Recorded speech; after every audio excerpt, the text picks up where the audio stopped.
Good evening. I'm Christy Casciano. And I'm Jeff Kulikowski. It has been 1 year since this community and two police forces lost a pair of heroes on one night, ambushed by a lone gunman on a rampage in Salina. April 14th, Syracuse police officer Michael Jensen, Onondaga County Sheriff's Lieutenant Michael Husak were killed in the line of duty. Joining us now, Syracuse Police Chief Joe Cecil, Sheriff Toby Shelley. Thank you so much for being here in our studios tonight under such difficult circumstances. Chief, we'll start with talking about that awful day, April 14th. When we say April 14th to you, it's different now, isn't it? Sure. It's going to always come with sadness and grief for the two heroes we lost, and sadness and grief for the voids they left, not only in our department, but their own families. And also, you know, grief and sadness for the futures they would have had and could have had.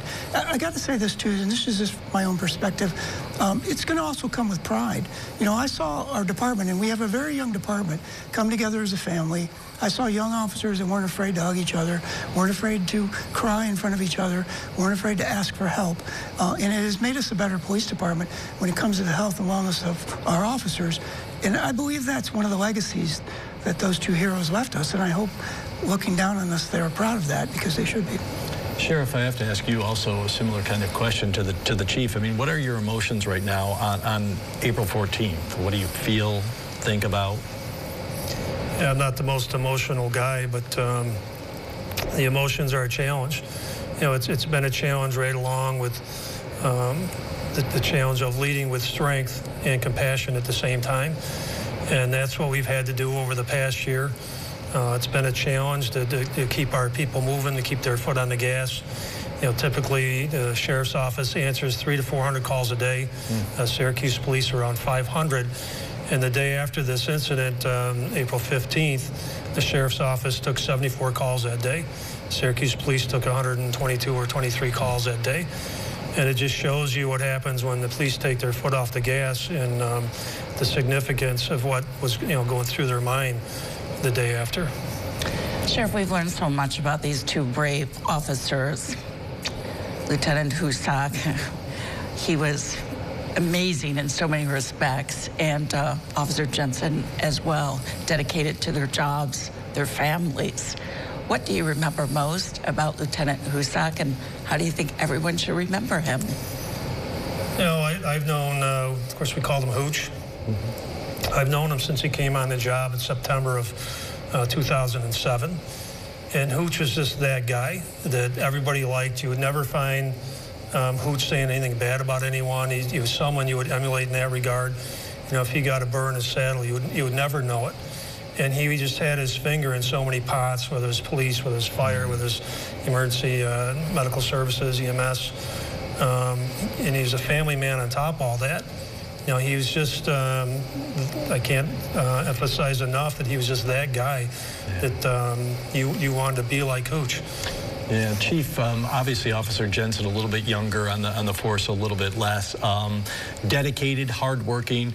We've heard he's pretty fun, a little bit of a jokester. I mean, how do you remember him? How should he be remembered as we go forward? Well, all of those things, Jeff, but I will say this, he is a young officer, he had just over 2 years on, so my interactions with him were rare. But I want to tell you this one because it speaks to his character. He was in front of me for a discipline, and I won't tell you what it was for, but he made a mistake. And he sat across the table from me and he said, Chief, I take full ownership for that. It was my fault, and you will never have a problem with me again. The very next time I heard his name being mentioned, he was winning Officer of the Month for the entire 3rd Platoon. And I thought, what a career correction that is. And I wrote him this note that his mom still has to this day, and because I knew right then that he wasn't just going to be a great cop. He was going to be a leader on this department someday. Such a great loss. Yep. And you've both experienced losses on the job before. 2003, we lost Glenn Searles, Deputy Glenn Searles, hit by a car helping a stranded motorist on a snowy night. And I'm sure that experience perhaps helped you to lead others on your department through this tragedy. You know, to a degree, very different circumstances. Sure. You know, trying to make sense out of You know, with Searles, it was, I think, a family man reading the map, not paying attention, and such different circumstances. And what prepared me more than Searles was my military time. You know, I did a tour in Iraq. Of course, the battle within with suicide. Having lost one of my firefighters to suicide, but you know, the things I saw in Iraq that didn't make sense, war without a purpose, that's what prepared me more than anything else for April 14th. Chief, we know that you went through a situation with the loss of Detective Wally Howard. He was on an undercover drug detail there. It was obviously several years ago now, but how does that experience come back to you when April 14th happens and then this year since? Yeah, that's a great point. So I was 5 years on the job, but he was one of my field training officers. So I learned a great deal about him over the weeks that we spent in the car, walking beats, taking calls. What I learned, and this is no shade on the administration back then, because we have learned so much with PTSD, trauma, and how to take care of officers, that what I learned when this occurred is that we have to let the officers know that it's not weakness to reach out for help, that it's not courageous to go through something by yourself, that we're a family, and they need to reach out. We put things in place as far as health and wellness that we didn't have before because we knew we needed to take care of these officers. We needed to let them know that they could both remember the officer, but honor him by doing the job that both these officers respected and loved to do. They had to move on, but they could still remember the officers. And we have remembered the officers over the past year with many meaningful tributes, but perhaps one of the biggest ones is coming up in Washington, D.C. It's next month. And I understand there's going to be a big contingent of law enforcement headed to Washington to pay tribute to both Lieutenant Husak and Officer Jensen. Many members of the Sheriff's Office headed there?